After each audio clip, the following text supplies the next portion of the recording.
बिस्मिल्लाहिर्रहमानिर्रहीम।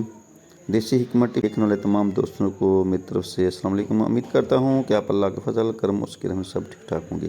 तो दोस्तों, आज मैं आपकी खिदमत में एक ऐसी टिप्स लेके हूँ, एक ऐसा चुटकुला लेके हूँ जिन मेरे भाइयों को बवासीर की वजह से मसे बन जाते हैं। तो उन मसों को ख़त्म करने के लिए अक्सर ये मसे जो है इंसान को टाइम हर जगह बैठ के इंसान खुजली करता रहता है। तो ये जो है मुकद्दे की जगह से लटके रहते हैं, तो इससे बहुत ज़्यादा इंसान तंग होता है। तो इनको ख़त्म करने के लिए मैं आज आपकी खिदमत में एक बहुत ही सादा टिप्स लेके आया हूँ। इसके इस्तेमाल से हफ्ता भर में जो मसे हैं वो ख़त्म हो जाएंगे, गिर जाएंगे। तो सबसे पहले आपने करना क्या है, नुशादर लेकर इसको अच्छी तरीके से बारीक पीस कर इसका पाउडर बनाकर इसको किसी शीशी में रख लें।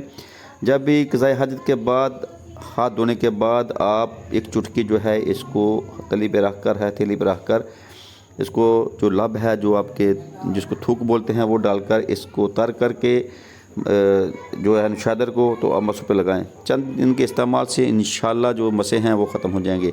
दोस्तों, बहुत ही कामयाब टिप्स है। अब दीजिए इजाज़त। अस्सलाम वालेकुम व रहमतुल्लाहि व बरकातहू।